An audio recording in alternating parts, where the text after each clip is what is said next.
bas de la colonne, le rachis lombaire est le segment qui supporte le plus de charges et le plus de contraintes.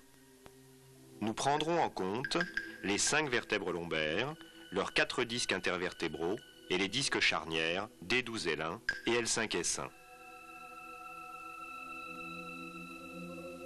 Par sa souplesse et son élasticité, le disque intervertébral, situé dans la partie antérieure du rachis, entre les corps vertébraux, joue le rôle d'amortisseur et de zone de mobilité du rachis.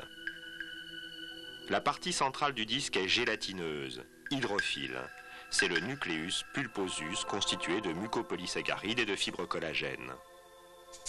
L'annulus entoure le nucléus au moyen d'anneaux disposés en pelure d'oignon. Les couches centrales ont des fibres obliques dont l'orientation s'inverse d'une couche à l'autre. La couche la plus périphérique est verticale. Les anneaux de l'annulus sont intimement liés aux plateaux vertébraux.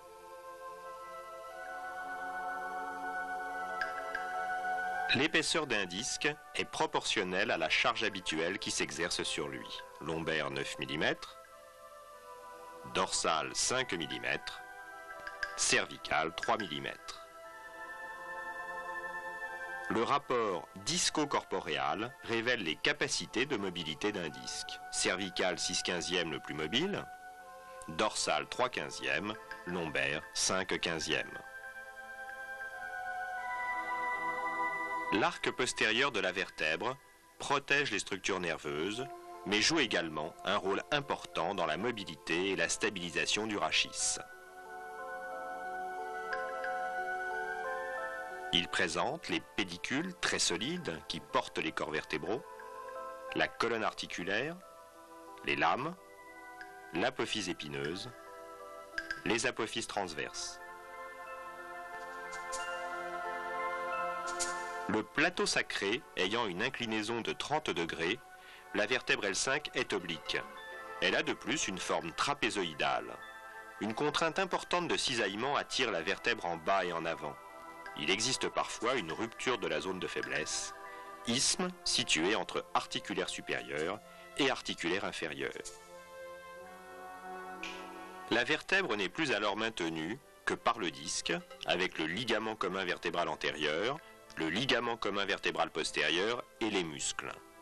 Les puissants ligaments ilio-lombaires, allant de la transverse de L4 à l'os iliaque et de la transverse de L5 vers l'iliaque et le sacrum, sont insuffisants pour empêcher le glissement antérieur de la vertèbre en cas de lysismique.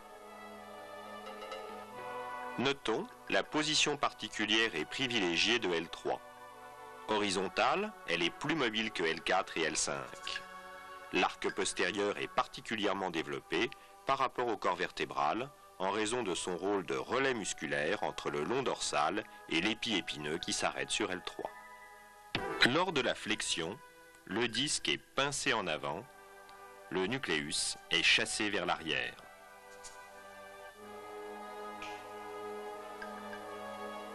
Notons que le nucléus n'est pas au centre du disque, mais décalé vers l'arrière, à mi-distance entre le bord antérieur de la vertèbre et les articulaires postérieurs. Cela favorise les hernies postérieures. Lorsque le disque est fragilisé par des accidents ou une dégénérescence, des fibres postérieures de l'annulus peuvent se fissurer et laisser passer une partie du nucléus qui va pousser vers l'arrière le ligament commun vertébral postérieur, entraînant un lumbago par étirement de ce dernier ou une sciatique par compression radiculaire. La rupture du ligament provoque la hernie discale avec l'exclusion de la hernie.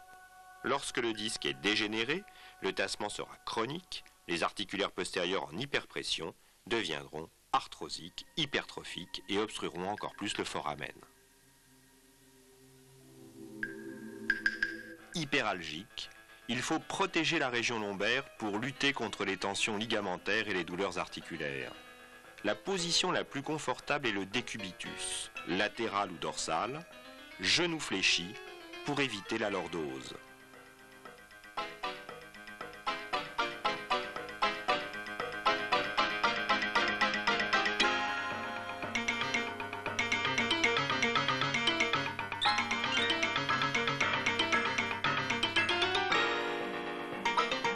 Le lever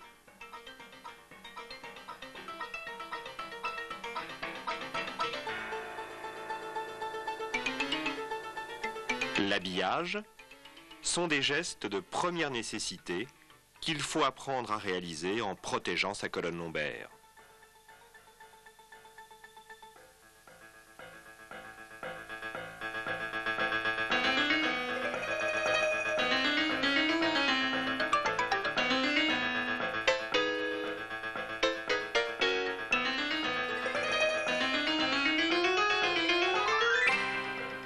L'urgence thérapeutique, c'est le traitement de la douleur. Complétant le traitement médical qui associe classiquement antalgique, anti-inflammatoire et myorelaxant, la kinésithérapie sait lutter contre les douleurs dues aux contractures musculaires réflexes par le massage classique, les manœuvres de pince roulée en regard des zones de tension,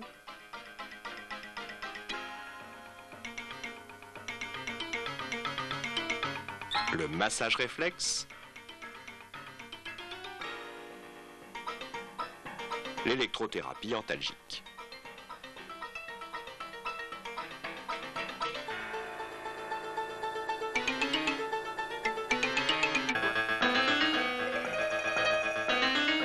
Une fois la phase aiguë traitée, le début de la rééducation active à visée sédative s'effectue en position horizontale pour diminuer les pressions lombaires.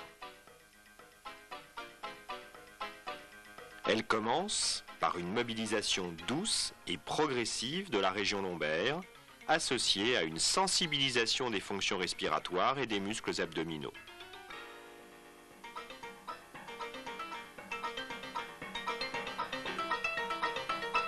Puis, des étirements et des postures en syphose détendront les muscles lombaires.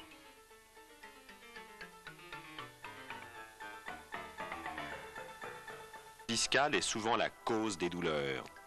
Le nucléus au repos présente une pression interne de 250 mm de mercure.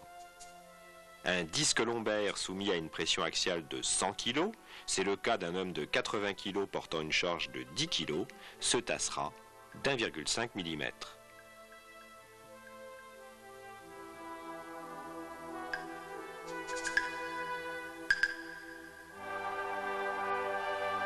Dans une journée, les tassements discaux cumulés peuvent entraîner une perte de taille de 2 cm. Une nuit de repos suffit à réhydrater le nucléus et à retrouver sa taille initiale.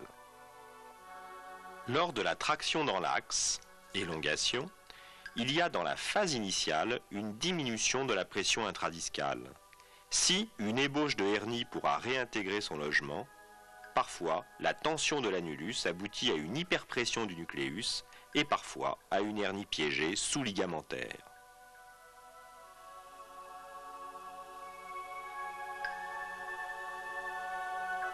Les éléments passifs limitant l'élongation sont le ligament commun vertébral postérieur, le ligament commun vertébral antérieur, l'annulus par ses fibres verticales, le ligament interarticulaire, le ligament jaune, le ligament interépineux. Je vais regarder de dos, de face, de profil, et puis après on fera un examen couché. À la suite de quoi, on donnera les conclusions sur le plan musculaire, morphologique, en dehors de la radiologie. Voilà comment vous êtes fabriqué, comment vous tenez debout. Voilà. Vous regardez le tableau qui est devant vous. Voilà. Alors, ok, vous avez le tableau. Voilà, spontanément, vous écartez un pied. Voilà, ramenez. Écartez, ramenez. Bon, voilà. Maintenant, vous cachez un œil et vous regardez le tableau. Parfait. Relâchez et remettez. Voilà. Donc, vous avez l'œil droit dominant, relâché, parce que vous cachez l'autre, et vous avez le membre inférieur droit dynamique. Je ne vous ai pas dit droit ou gauche, et l'autre statique. Ok, on est d'accord? Voilà. Nous complétons toujours l'étude clinique par une étude morphostatique et radiologique. L'horizontalisation de la base sacrée s'accompagne d'une hypolordose. Il existe une augmentation des pressions discales et il faut rééduquer en lordose. L'inclinaison moyenne de la base sacrée est d'environ 37 degrés. Lorsque cet angle est inférieur à 25 degrés, il existe 2 fois plus de lombalgie à l'âge adulte. La lordose moyenne est de 45 degrés, liée à l'inclinaison de la base sacrée. Deuxième cas, verticalisation de la base sacrée s'accompagne d'une hyperlordose. Les pressions sont augmentées au niveau de l'articulaire postérieur, il faut rééduquer en lordose corrigée. C'est souvent dans ce cas que l'on constate des spondylolisthésis.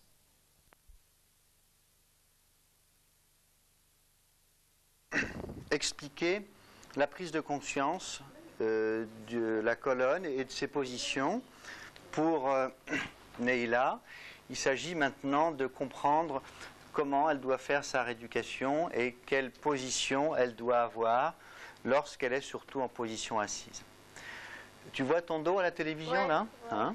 Donc la caméra est derrière son dos et elle contrôle son attitude dans le poste de télévision.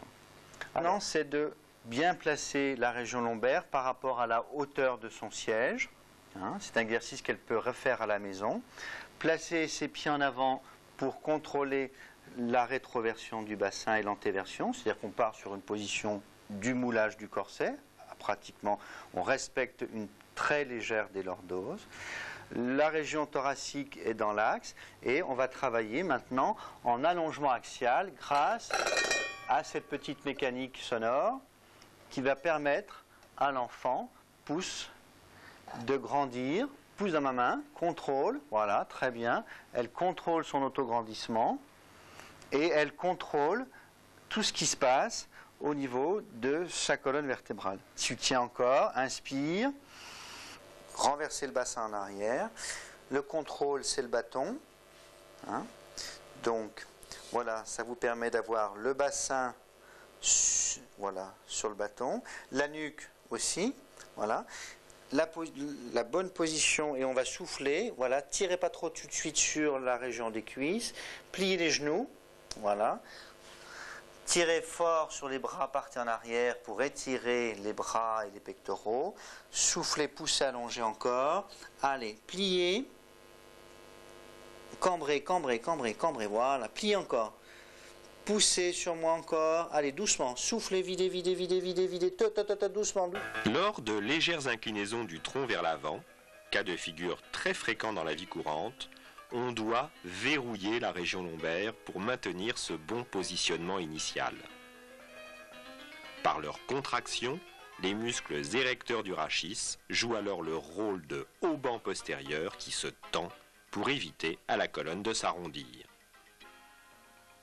Les muscles paravertébraux ou spinaux, transversaires épineux, interépineux, épiépineux, long dorsal, sacro-lombaire ou iliocostal.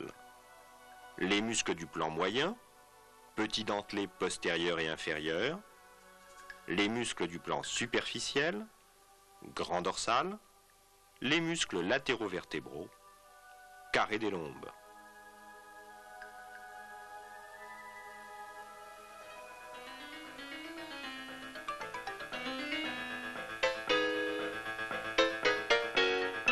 Ces exercices de verrouillage seront répétitifs afin d'acquérir un automatisme agrémenté de mouvements des membres supérieurs et de la ceinture scapulaire qui deviendront des éléments déstabilisateurs.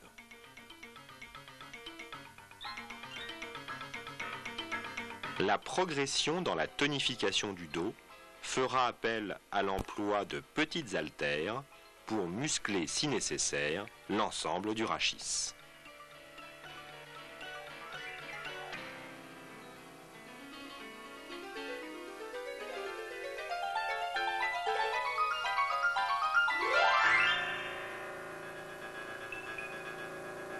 De même, en position debout, le verrouillage s'impose pour les inclinaisons du tronc vers l'avant.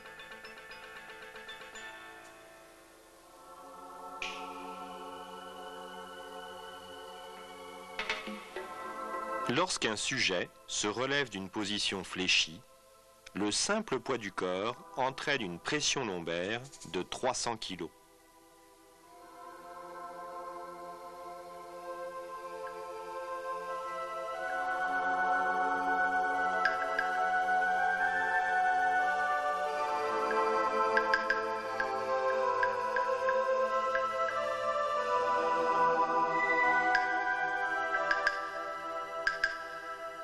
Une charge additionnelle de 10 kg fait passer cette pression à 700 kg, seuil de rupture d'un disque.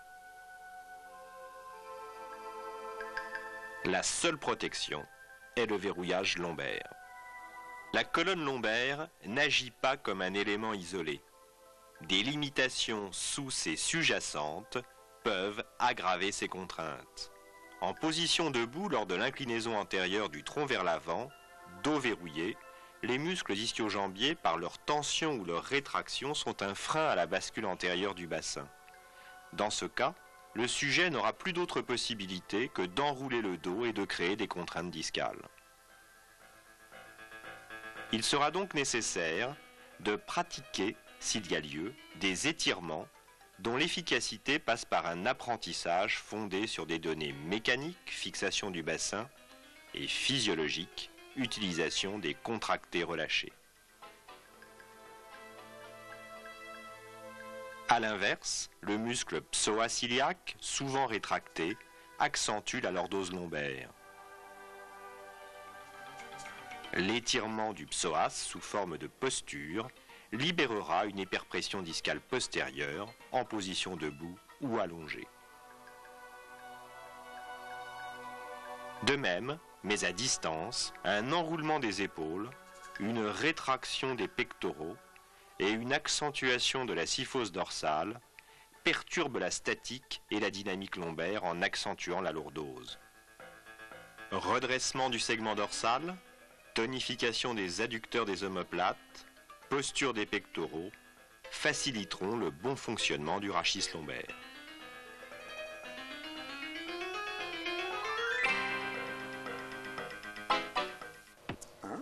Et moi, je vais repérer le psoas. Vous allez simplement faire le geste de flexion du genou sur la poitrine. Et tout doucement, moi, je vais essayer d'étirer. Mais ce n'est pas un combat. Simplement, c'est une résistance. Alors, posez. Allez-y. Voilà, ramenez. Voilà. Et allez-y, ramenez vers vous. Et on va tirer doucement encore, encore, tout en vibrant sur le psoas. Allez-y. Inspirez, on rajoute avec les leçons d'école du dos, la respiration, l'organisation de la nuque, l'organisation des épaules. Si vous voulez, en fait, on passe d'un stade éducatif, l'éducation, à un stade de rééducation globale. Mais là, c'est le geste ponctuel et pragmatique, en fait. C'est très simple sur le psoas. Allez-y, c'est une technique de contracter lâcher. Ça, on se sert d'une technique qui est une technique très vieille en rééducation, qui s'appelle Kabat, et qui a comme intérêt de travailler d'abord dans les 3 plans de l'espace et de donner une sollicitation en étirement, justement, revenez à l'intérieur, voilà, de tirer sur des muscles rétractés, affaiblis, et de travailler agonisme et antagonisme. C'est-à-dire qu'en fait, on va rééduquer une fonction, mais on se sert surtout de l'autre dans les synergies musculaires. Et donc, on va régler la machine sur 60 degrés secondes et on va enregistrer. Allez-y, monsieur, faites votre test. On y va. 2, encore 1. Ce qui nous intéresse, c'est la rotation interne. On force, voilà. Et maintenant, on le fait sur une vitesse un peu plus rapide, avec donc un enregistrement. Voilà, on y va encore. Et 2, voilà. Et on va lire la force, intensité et résistance des rotateurs internes, c'est bien.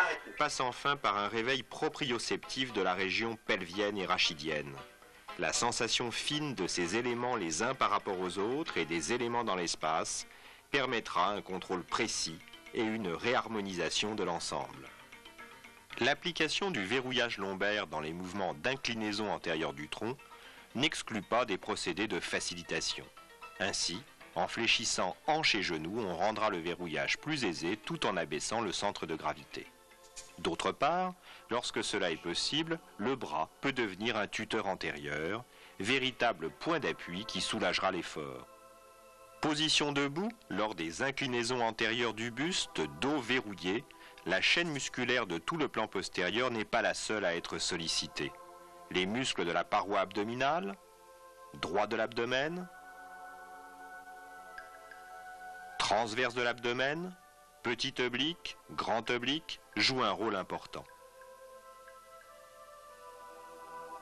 En effet, Pour des efforts brefs et intenses, de soulevé de charge par exemple, les abdominaux qui sont les haubans antérieurs, par leur contraction, permettent de créer une hyperpression intra-abdominale en apnée inspiratoire et de former une structure gonflable antérieure sur laquelle s'appuie la colonne et qui diminue les pressions au niveau des disques.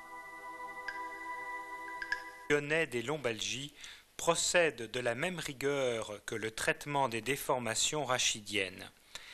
Créé il y a 30 ans par Pierre Stagnara et Jean Dupelou, il est actuellement réalisé à la clinique du Parc en ambulatoire. L'orthopédique lyonnais comporte la réalisation d'un lombostat plâtré test en décharge vertébrale maximale pendant 3 semaines, suivi de la réalisation d'une orthèse plexidure bivalve ou polyéthylène bivalve emboîté, reprenant les mêmes principes mécaniques que le plâtre pendant 6 mois. Un minimum de 4 heures par jour du port de l'orthèse est indiqué. Par la suite, le corset sera porté à titre de sécurité lors des travaux de force ou en cas de douleur. En 1992, le scanner est quasi systématique. Il faut distinguer les dégénérescences discales sans hernie et les discopathies avec hernie habituellement médiane. Ce protocole s'adresse tout d'abord aux lombalgiques et lombosciatalgiques sans hernie discale qui ne sont pas soulagés efficacement par le traitement médicamenteux ou la rééducation et pour lesquels aucune indication chirurgicale n'est retenue. Il s'agit habituellement de syndromes mixtes, antérieurs discaux et postérieurs articulaires, pour lesquels aucune position antalgique, en avant ou en arrière, ne peut être trouvée. Il ne reste plus alors qu'à décharger le segment vertébral par une détraction axiale. Nous respectons les délais suivants. 6 mois pour les formes moyennes avec poursuite de l'activité professionnelle, 3 mois pour les formes majeures avec arrêt de travail. Nous insistons particulièrement sur les formes avec arrêt de travail. Il s'agit pour nous d'une urgence. Nous considérons qu'après 6 mois d'arrêt de travail, celui-ci ne sera jamais repris. Un changement de poste de travail après 40 ans est exceptionnellement positif, car le rachis s'est habitué à l'astreinte et à la contrainte professionnelle et se réadapte mal. Seul un aménagement spécifique du poste de travail peut être bénéfique.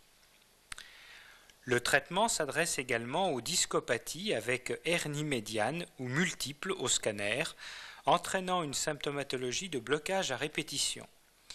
Il s'agit alors de réaliser un test avant la chirurgie. Pour les lombalgiques, sans hernie discale au scanner, le traitement orthopédique va faire la part des douleurs mécaniques que nous ne pouvons prendre en charge en rééducation et des douleurs qui doivent être prises en charge par la consultation sur la douleur. Si la décharge en plâtre ne soulage pas le patient, nous expliquons qu'il s'agit probablement d'un dérèglement local des récepteurs de la douleur avec hypersensibilité. Le pourcentage de soulagement correspond à la composante mécanique orthopédique pour laquelle nous pouvons être utiles. En l'absence de soulagement ou en cas d'aggravation, et nous reprenons alors l'exemple de la main trempée dans l'eau chaude que nous agitons pour diminuer la douleur, il s'agit d'une douleur neurologique pour laquelle l'orthopédie est impuissante et nous adressons ces patients à la consultation sur la douleur. Pour les lombalgiques avec hernie discale médiane ou hernie multiple, le traitement orthopédique va permettre de préciser la stratégie. Si le patient estime son soulagement satisfaisant, il est possible d'éviter l'intervention. Dans le cas contraire, l'intervention sera réalisée sans arrière-pensée. La réalisation du lombostat plâtré nécessite une journée en hôpital de jour. La qualité du plâtre que nous utilisons actuellement permet de ramener l'épaisseur maximale à 1 cm. C'est le médecin qui confectionne le plâtre. La position dans laquelle est réalisé le plâtre est importante. Dans le plan frontal, nous corrigeons une éventuelle scoliose. Dans le plan sagittal, nous recherchons une position neutre. dans le cas d'une symptomatologie mixte, antérieure, discale et postérieure, articulaire. D'une façon générale, on recherche un compromis entre le respect de la ligne de gravité, la recherche du morphotype moyen, la décharge antérieure ou postérieure, la position antalgique précisée par l'interrogatoire du patient. Voilà, tournez-vous, voilà comme ça. Donc en avant, on va se situer donc sous la poitrine, remonter un tout petit peu au niveau de l'appendice xiphoïde, on récupère notre trait postérieur. Ici à la partie basse, on va dégager largement le pli inguinal. Ce n'est pas une zone bien sûr qu'il faut comprimer. Et le plâtre devra être porté pour travailler en voiture. Donc il faut qu'il soit bien toléré, qu'il permette une position assise sans limitation. Au niveau abdominal, donc on fait également une fenêtre triangulaire qui va faciliter les soins de peau. Voilà. La préparation à ce plâtre est très importante. En général, le patient a déjà fait de la rééducation, est suivi par un kinésithérapeute et on va lui demander un apprentissage de la correction posturale, une bonne maîtrise du verrouillage lombaire, de la lordose, de la syphose, de manière à faciliter le positionnement lors du plâtre.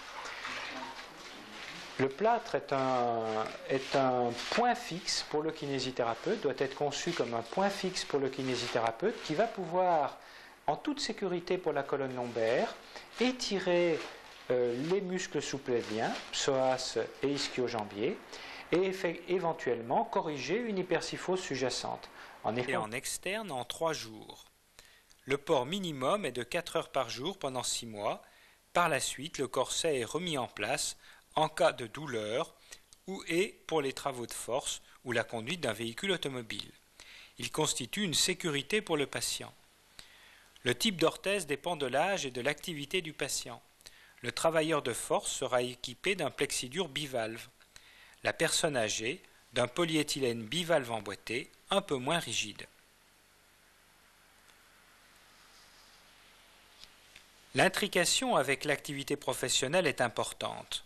Nous sommes conscients que la lombalgie survient plus fréquemment dans un contexte de conflit professionnel. Le traitement orthopédique lyonnais suppose une activité professionnelle normale, donc la reprise du travail ou une situation définitive d'invalidité. Le test doit être réalisé dans les conditions habituelles de vie du patient. L'accident du travail n'est pas une contre-indication dans la mesure où le lombalgique reprend son travail et où il accepte de s'investir. Certains pays européens ne prennent pas en charge la lombalgie au titre de l'accident du travail, mais consacrent leurs efforts sur une médecine du travail préventive. De vérifier la qualité de son geste professionnel. Le plâtre réalise en effet un verrouillage lombaire, tel qu'il devrait être spontanément, dans le cadre d'une économie rachidienne. Les patients qui éprouvent le plus de difficultés sont ceux qui ont le plus besoin de réadaptation. Il permet aux médecins du travail de mieux aménager les postes en cas de difficulté pour effectuer certains gestes professionnels. À notre avis, un poste de travail devrait être testé avec un lombostat rigide. Le plâtre joue un rôle dans l'apprentissage de l'économie du rachis. Il force le patient à athlétiser ses membres inférieurs. À moyen terme, il agira dans le sens de la prévention des récidives.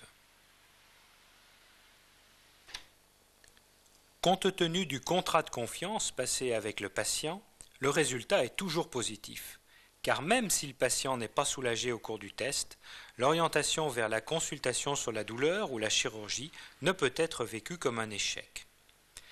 Nous avons réalisé 427 traitements orthopédiques en 1991 en France et en Italie. Plus de 80% des patients sont suffisamment améliorés pour poursuivre le traitement et faire réaliser leur thèse. Le résultat est identique pour nos patients italiens qui pourtant payent totalement le corset, habituellement non pris en charge par la sécurité sociale. Par contre, près de 20% des consultants ne signent pas le contrat de confiance, le plus souvent par peur du plâtre ou refus de reprendre le travail. Il existe donc indiscutablement une sélection initiale des patients expliquant le pourcentage élevé de bons résultats. Les douleurs persistent parfois la nuit, lorsqu'il existe un facteur musculaire avec anoxie. Dans ces cas, nous rassurons le patient car le corset ne sera pas porté la nuit et nous l'orienterons vers une literie souple ou éventuellement l'essai d'un lit à eau. Le traitement orthopédique lyonnais des lombalgies tient donc une place importante dans la réadaptation de cette pathologie complexe. Il ne met jamais le patient ni son thérapeute en situation d'échec. Il constitue un traitement global, logique de tout le rachis complémentaire. Il peut parfois compléter un geste chirurgical segmentaire. Voilà, parfait. Allongez la nuque. Pliez, pliez, pliez, pliez encore. Mettez les fesses en arrière, tirez vos bras, voilà, tirez. Allongez la nuque, poussez encore, allez tout doucement, voilà. Pas trop en force, mais voilà, poussez vos fesses en hauteur, voilà, doucement encore, on allonge encore, voilà, poussez en arrière, ouais, c'est bien, c'est bien, c'est bien, forcez, forcez, forcez, et relâchez. Inspirez, soufflez, tractez. Soufflez, tractez, allongez encore, sortez-moi les fesses en arrière, voilà, contrôle postural. Et moi, je fais des déséquilibres sur les deux pieds pour préparer la notion du travail en équilibre. On a vu musclant, on a vu étirement. Maintenant, on fait un peu d'équilibre, voilà, et on relâche. Encore une fois, penchez-vous en avant, contrôlez encore, voilà. Tirez le bâton, voilà, top. Mettez votre tête au-dessus du bâton. Voilà. Mettez votre maintenant, voilà. Descendez le bâton et vous allez travailler en autograndissement. Voilà, penchez-vous en avant, contrôlez, contrôlez encore, voilà, c'est très bien. Poussez, encore, allez-y encore, voilà, et relâchez. Gardez l'autograndissement, décollez maintenant un pied, décollez l'autre, et les deux en même temps si vous pouvez. Dur. Ah ah, elle ne peut pas, hein, d'accord, et on relâche, c'est bien. Soufflez, relâchez-vous, c'est bien. Donnez-moi le bâton. Voilà, laissez-vous partir en arrière, en arrière, en arrière, en arrière, et relâchez. Voilà.